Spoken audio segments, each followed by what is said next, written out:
Tonight on the Pioneer Sideline, we end the semester in style. I'm back for one final time as host. Can't get rid of me.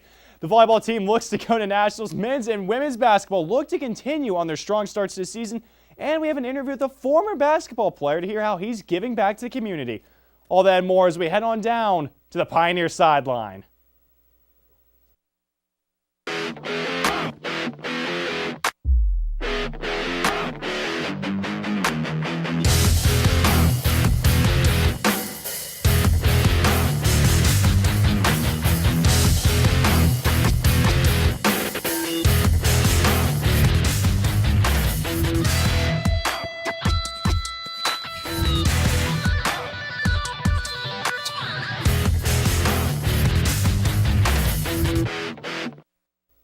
Welcome to the Pioneer Sideline. I'm your host, Chris Hoffman. The volleyball team was able to get an emotional conference title win at home, but they faced a tough test going into the national tournament.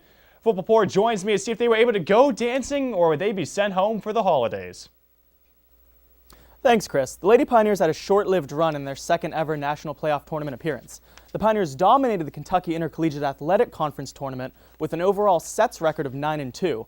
Out of the 3 games in the playoffs, it only took 11 sets for the Pioneers to win the championship.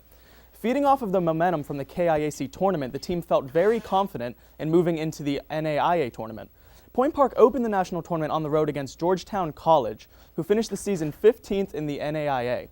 These two teams actually faced off earlier in the season at a neutral site, and Point Park emerged victorious in an epic 5-set match. What proved to be a key in that match was the fact that it was held at a neutral site. During the regular season, the Pioneers were 9-8 at neutral sites, while 4-7 in matches played at the host's court. Now, with the win against Georgetown earlier in the season and fresh off of the KIAC championship, Point Park remained confident stepping onto Georgetown's court. However, the Pioneers came out cold in the first set, trailing early 8-3, but the team rallied to tie the match at 12. However, Georgetown took back control and went on to win the set 25-19. Georgetown rolled on from there and took the second set as well, 25-16. Facing elimination, the Pioneers came out with a fire in the third set and led early on 8-5, but feeling the pressure, Georgetown called a timeout and readjusted. After the timeout, Georgetown went on to score 7 of the next 8 points to take a 12-9 lead, one they would not relinquish as they went on to sweep the Pioneers with a final set score of 25-19.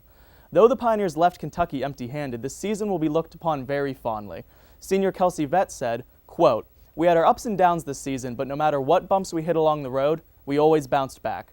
Getting into nationals proved how hard we worked. It took the whole team pushing each other to be better. Getting into that match represented our hard work and determination," end quote. It is a shame that this season had to come to such an abrupt end, but the future appears to be very bright for this Pioneer team. Vett said, quote, "I think they've got a ton of potential. It's a young team that will continue to grow. I know they will work hard to be better, and hopefully this program will go to Iowa next year. There's a ton of talent on that team," end quote. This was without a doubt a fun team to watch this year, and there should be an even better showing from the Lady Pioneers next fall. Now, folks, as a team, you look at the box score there, the Pioneers, they just weren't able to get it done as they get swept. But you see, this team has done so well throughout the season. Olivia Fisher and Emily Mang really chipping in there. We mentioned Olivia Fisher right there. How much is she going to be really missed, giving that senior leadership as she did all season? Yeah, losing Olivia Fisher and Roxanne Grunmeyer, I mean, that's going to be huge, along with Kelsey Vett, who I got the quotes from. But I think that with this team, they are in a good position moving forward. They do have a lot of young talent. I think the senior leadership really propelled them this season. Having those 3 being such strong leaders, I think that really led them, especially in the KIAC playoffs. So that is going to be a huge loss. But I do see this team being able to bounce back talent-wise, but it is going to be hard to account for that lack of leadership next year. Now, you mentioned young talent, Shiloh Simonson's only be in her junior year. Do you think she can take on some of that leadership that's left behind by someone like a Fisher? Yeah, out of all the players on the team, I'd say Shiloh Simonson's in the best position to take that leadership role. She had a really great showing this year, and they'll definitely be Coach Bruno will be looking to her next season to really rally the troops each game and to be the captain and the leader on the court for sure. Now, they finally did go win the conference this year. They made it to Iowa once before. They weren't able to do that this year. Do you see that being a thing this team can do perennially? We see it with the women's basketball team. They got the new regime. They've been there every year since. Coach Bruno's really got that team clicking. And in the KIAC, they're one of the strong forces to be reckoned with. Do you see them being a strong force again and maybe finally making another trip to Iowa again next year?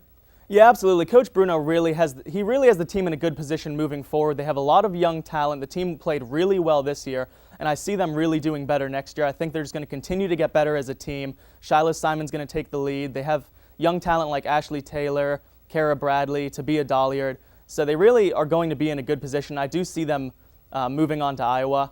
Like I said, in the KIAC, it's really between them and Asbury every year, so I really think that they have a great chance moving forward. All right, thank you very much, Phil. Great stuff all volleyball season long. Now we go into regional sports where the Pittsburgh Steelers are once again the headline of regional sports, but for the wrong reason, as once again they lost to a team below 500. Kelsey Metzger joins me to see if other Pittsburgh sports Pittsburgh sports teams could bring home some W's. Kelsey, please tell me there was some good news this past week. Yeah, well, it definitely didn't come from the Steelers, Chris. Losing, especially just after a bye, not what you want to see. The final score of Sunday's Steeler matchup against the New Orleans Saints, though, did not tell the story of the game. The Saints won 35-32, but the Steelers didn't score 19 of those points until the fourth quarter. Defensive end Brett Kiesel left in the third quarter with a triceps injury. He was placed on IR for the remainder of the season. The Steelers dropped to 7-5 on the season, right in the middle of the hunt for the playoffs. They sit in what is a competitive AFC North division, where Cincinnati is 6-3-1, and Baltimore and Cleveland also hold 7-5 records. But the Penguins are in a four-way tie for first competitive as well in the Eastern Conference after splitting a home-and-home series with the Carolina Hurricanes this past weekend. After losing the game at Consol Energy Center, the Pens went on to win 3-2 at Carolina. Ehrhoff scored his first goal of the season, securing the Pens' victory. Coming up, the Pens face the Devils, Canucks, and Senators this week. After what finished as just an average season for the Panthers at 6-6, several strong individual performances have been recognized. 3 Panthers have been named to the All-ACC team: sophomore running back James Conner, sophomore receiver Tyler Boyd, and senior offensive tackle TJ Clemmings were all first-team selections. Boyd was also named as a second-team kick returner. Conner received the most All-ACC votes of any player at any position after being the nation's fourth leading rusher with 1,675 yards on 277 carries. The All-ACC team is determined by a vote from the Atlantic Coast Sports Media Association members. And rumors are circulating that the Panthers could renew their rivalry with the Penn State Nittany Lions in this year's Pinstripe Bowl. Pitt ended their year on a strong note, winning the remaining 2 games of the season, making them bowl eligible. Meanwhile, after a 4-0 start, Penn State lost 6 of their final 8 games, just making it into the postseason. Pitt and Penn State last met in 2000 at Three River Stadium, where the Panthers won 12-0.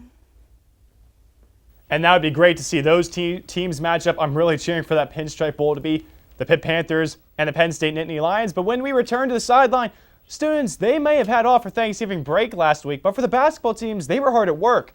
We will be joined by Blaine King and Paul Daniels to see how they did. Don't go anywhere.